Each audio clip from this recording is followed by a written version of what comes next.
Hey everyone, welcome to Reddit Readout. Today we are checking out Am I the A-hole? Story 1. AITA for saying no to a puppy gift.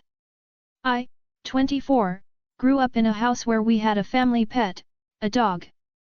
I don't not like dogs, not hate, but I realized that they are a big responsibility. Not just financially, but also the caring they require. My parents gave me a puppy as a surprise birthday gift. I was thankful, but I told them I can't have the dog because 1. I live in an apartment 2. I don't have the time. Their reaction is, well, now you'll need to move to a real house. We did when we started having you and your brothers. Suck it up. I still said thank you, but no, can't take the dog. They laughed and went by. You got this. What I did was to grab the basket, with the dog in it, and walk them to their car. I put the basket in the back seat when they were saying their final goodbyes from the car window and about to drive off. They were surprised but couldn't do anything and they drove off. I could see the looks on their faces. Now they're calling me ungrateful in the family chat. I told them it's not my fault they didn't check with me first and they didn't listen when I said no. I think AITA because I was too blunt in telling my parents they didn't listen when I said no. Story 2. AITA for refusing to pay for the damages caused by my SIL proving a point. My boyfriend and I, 23F, are currently taking care of Nina, 15F, my boyfriend's half-sister, because her parents will be out of town for a couple of months. I'm average built but most my paternal side are very tall and heavily built. Nina is not short but she's willowy. She looks very delicate and fine-boned. Nina has been doing a couple forms of martial arts since she was 7 or 8. A couple days ago I took Nina with me to pick up a few things at my uncle's. My cousin Ted arrived early from another city so we stayed so I could catch up with them a bit. Everyone welcomed Nina and asked her how was her life in another city and her hobbies and whatnot. My cousins Ted, 22M, and Cole, 17M, were openly staring when Nina told them she does martial arts. Ted used to wrestle in high school and Cole is on his school's varsity football team. They said it was great she took martial arts to defend herself but suggested a couple objects she could use against really big, strong guys she may be unable to handle. Nina said sizes don't matter and she can protect herself against attackers of all kinds. Again, Ted and Cole stared at her and asked if she seriously thought she could protect herself against someone their sizes. Ted was 6'4" and Cole was 6'3", both over 200 pounds. Nina said yes. Cole then asked Nina to go to the living room and told her to try to fend him off. We watched as Nina dodged Cole's grab until he managed to hold her ankle and brought her down. She tripped him in return and tried to shake him off while he tried to pull her to him. In the process they pulled the rug which upset a table, knocking it into another table and the vase on it fell to the floor, broken. My aunt came downstairs and gave everyone involved a scolding, telling them the house was no place for a fight. She then said Cole and I owed her a new vase. I told her this was all on Cole who suggested they fight in the first place. Cole also said it was on him, but my aunt wouldn't have it. She said this was a teaching moment for Nina to own up to her mistakes. Nina offered to pay but I refused to let her. Ted stepped in and said he got his mom a new vase for Christmas so this was perfect timing and there was no need to make this a big deal. Nina and I left and my boyfriend agreed we shouldn't have to pay. My aunt later called me and said I was being selfish and that the vase wasn't even that expensive but it was the principles of things that when you broke stuff, you need to take responsibilities. AITA. Story 3. AITA for upgrading my seat so I didn't have to sit next to my stepfather's family. I am 14M on vacation with my mom and stepfather and a bunch of his family. This is the second summer we have done this. Last year I enjoyed the vacation but the flights sucked. I have a Switch with lots of games on it. My mom made me share with my stepfather's brother's kids because they didn't bring anything for entertainment. They could have watched a movie or something on the screen on the seat. I got to be bored because they didn't plan ahead. So this year I planned ahead. My dad gives me money so I can buy souvenirs and do my own thing. I asked him if he could upgrade my seat for me. He looked it up and saw that it was on sort of an auction system. If there better seats to be had, then if you win your bid you get the seat. He checked with my mom and asked her if she was okay with it. She said she was. We put in of $55 for an upgrade to coach and or something. More legroom and closer to the front of the plane. I got it. It was great. I sat by the window up front instead of in a middle row in the back. And I had my own plug-in for charging my Switch. When we landed, my stepfather said I was rude to not want to sit with the family. I said that I had permission from my mom and dad to sit there. Now he is arguing with my mom because he said that it should have been discussed with him since he paid for the original ticket.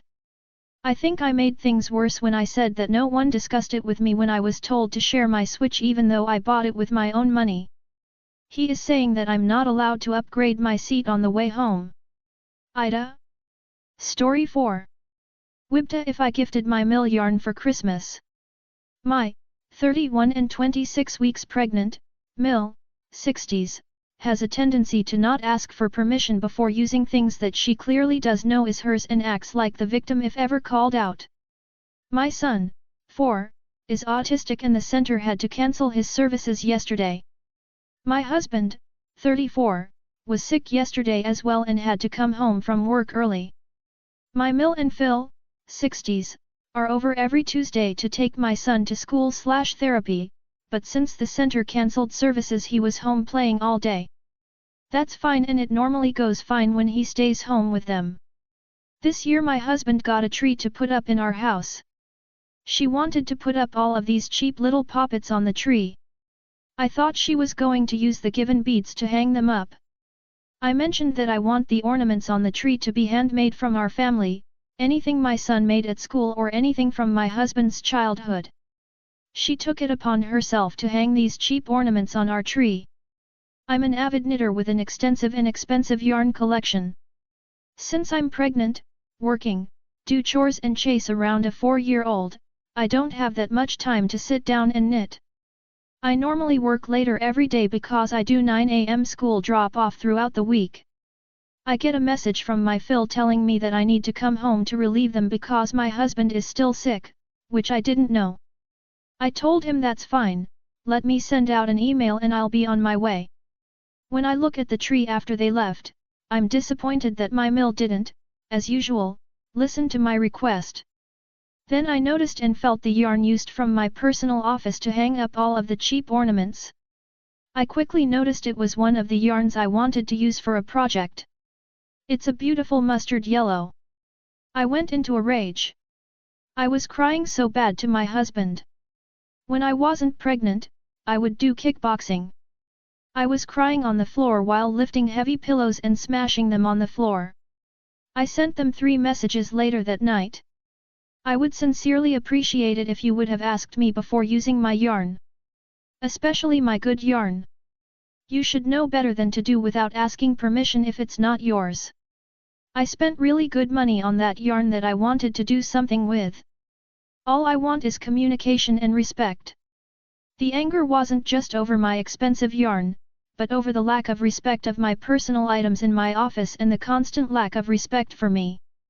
If she would have texted me throughout during the day, I would have kindly and happily told her what yarn she could have used. I have a ton of yarn and a good amount that were already balled up to use. From the years she has watched my son at home, she has never once been in my office to use.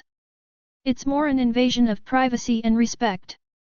Anyway, for this Christmas, since she feels entitled to my personal things, Wibta to gift her all of the mustard yellow yarn including the unopened skeins.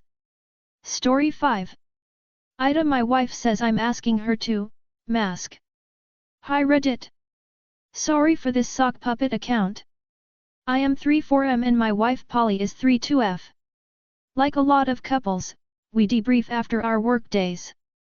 Polly works in a high-touch, high-interaction job, so we usually say our hellos, make dinner, and then eat separately so she can wind down a bit. Then, afterwards, we sit in the living room and shoot the shit. Polly has a mild neurodivergence that means she tells, let's call it branching stories. She will get bogged down in side stories and background stories and details that, frankly, add nothing to the core story about her workday. That's usually fine, but I've noticed it getting a bit worse, to the point that, by the time she's done, it's basically time to watch a show and go to bed. I mean, I'm spending upwards of an hour just listening and adding and oh wow, because she says she gets even more distracted when I ask questions.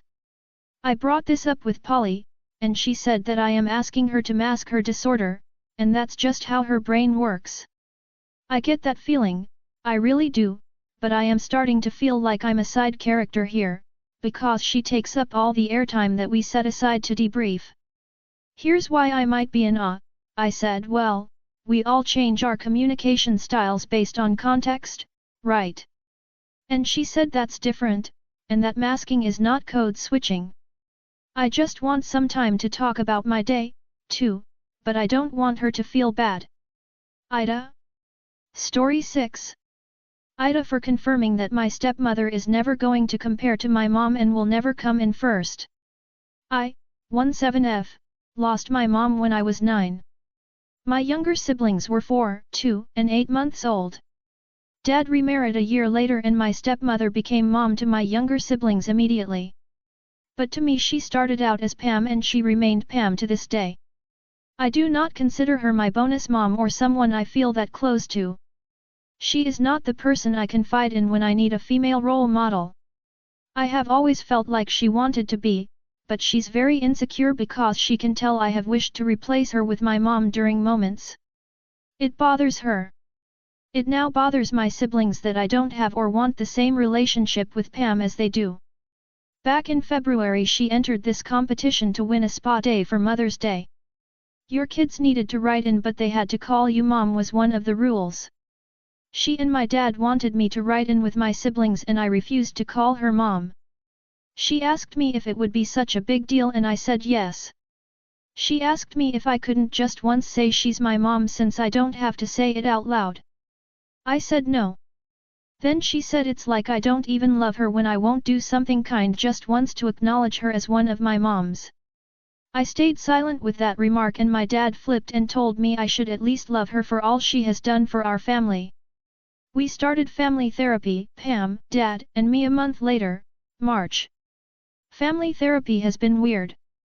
We have gone through 10 therapists because Pam dominated and refused to cooperate with most and both her and Dad refused individual sessions with the therapists, so they would say we needed to find someone else. This current one we have seen 5 times. Which is the most we have been to one therapist. Last week we had a session where Pam said she feels like she can never compare to mom with me. She feels like I wouldn't choose her and that she will never come first, she will never be a mom to me, and after all these years and all the effort she has made it will hurt. That a dead woman will always shine brighter in my eyes. The therapist asked her why she felt that way and instead of answering Pam went into how it isn't fair. I interrupted and told her it might not be fair but it is the reality and nobody could compare to my mom, nobody would ever come before my mom for me.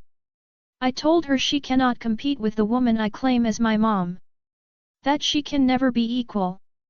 The therapist lost control of the session after that because Pam stormed out and Dad berated me for confirming her worst fears.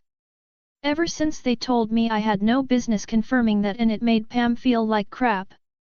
AITA? That's all for today. Please don't forget to like and subscribe.